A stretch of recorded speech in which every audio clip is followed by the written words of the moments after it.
Today, you are fighting with Zimbabweans. You are all fighting to be Negroes. You are fighting to work for a white man. You are not fighting for the land. All of you joined forces together against Zimbabweans. What's wrong? No, they are taking our jobs. Why? Because you want to be workers. You don't want to be the owners of strategic sectors of the economy. All you are fighting for is jobs. Who's going to give you these jobs? It's a white man. You are all now fighting to work for a white man. And you are proud to fight to work for a white man. Why should you fight people for jobs? We should fight people for the land.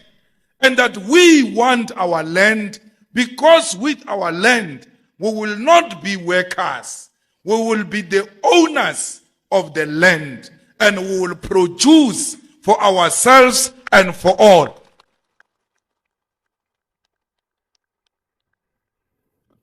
We're not fighting for the mines.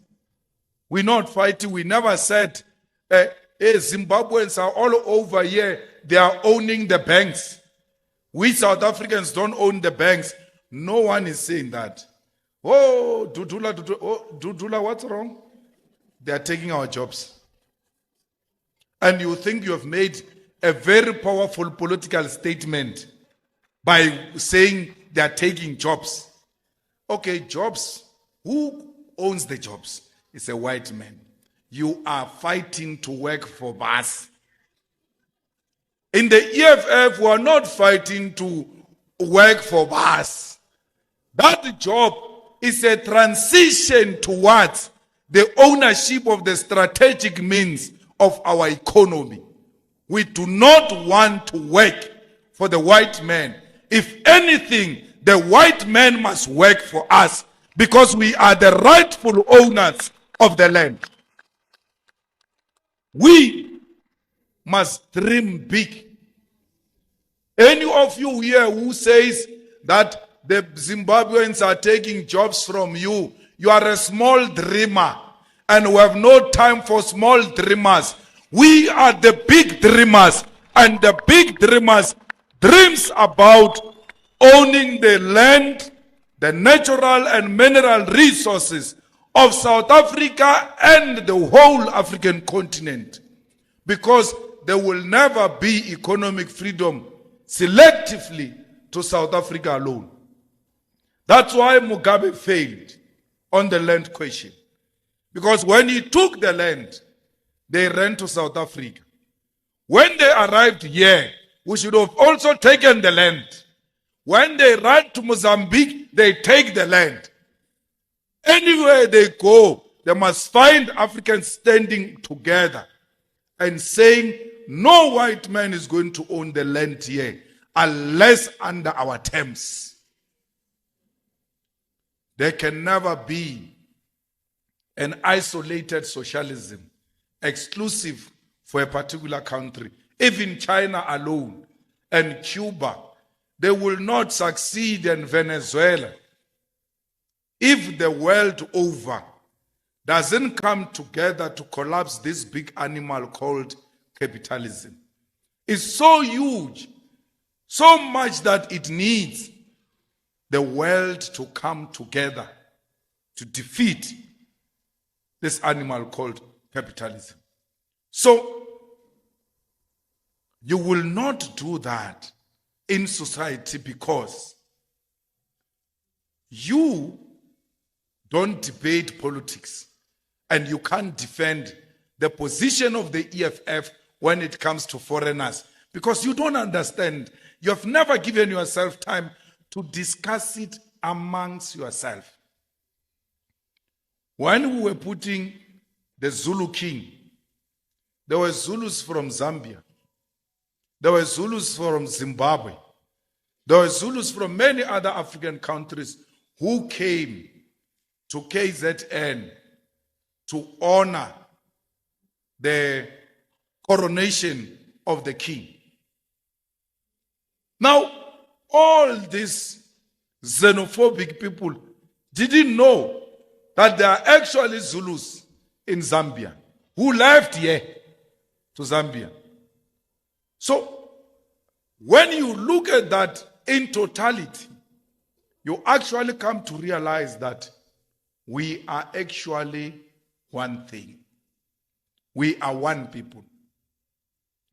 Why are the white people not complaining about Zimbabweans and then instigating us against Zimbabweans? It's because blacks must forever fight amongst themselves. The unity of black people is a threat to white men.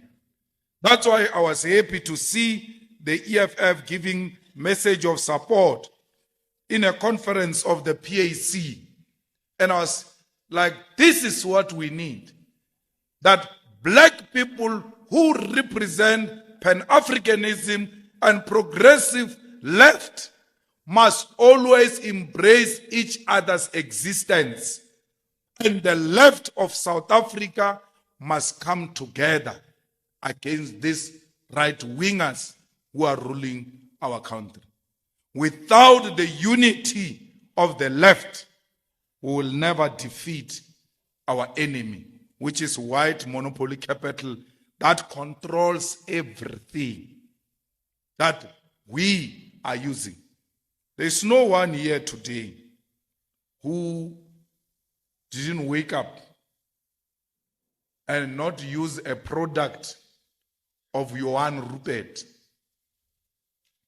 All of us here, whether you used a toothpaste or a soap or anything, roll on, lotion, Rupert, he owns all of that. How do we have one family owning all the shelves in South Africa? I was very happy with the fighters there in Gauteng when Operation Tutula went to stop people from entering the hospitals.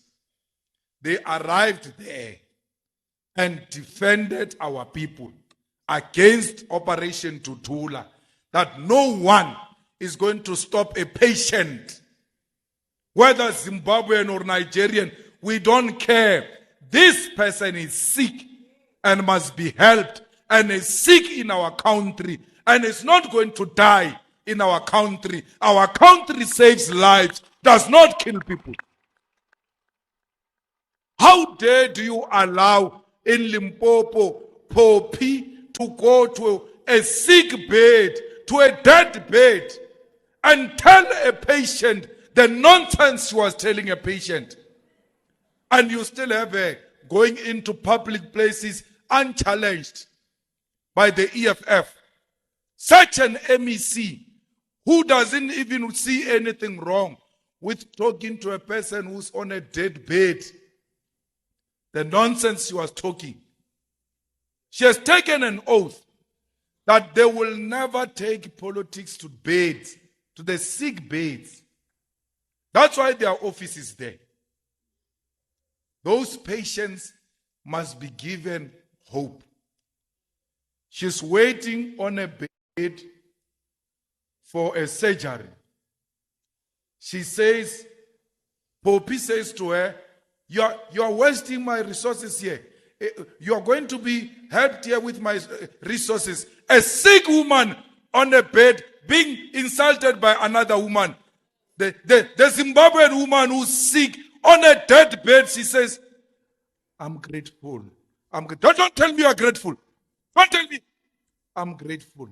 I'm grateful. Thank you. Thank you. Thank you. You say that to a sick person who's humble. And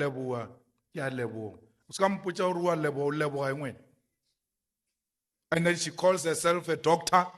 She calls herself a leader who says to the most humble person, A person who can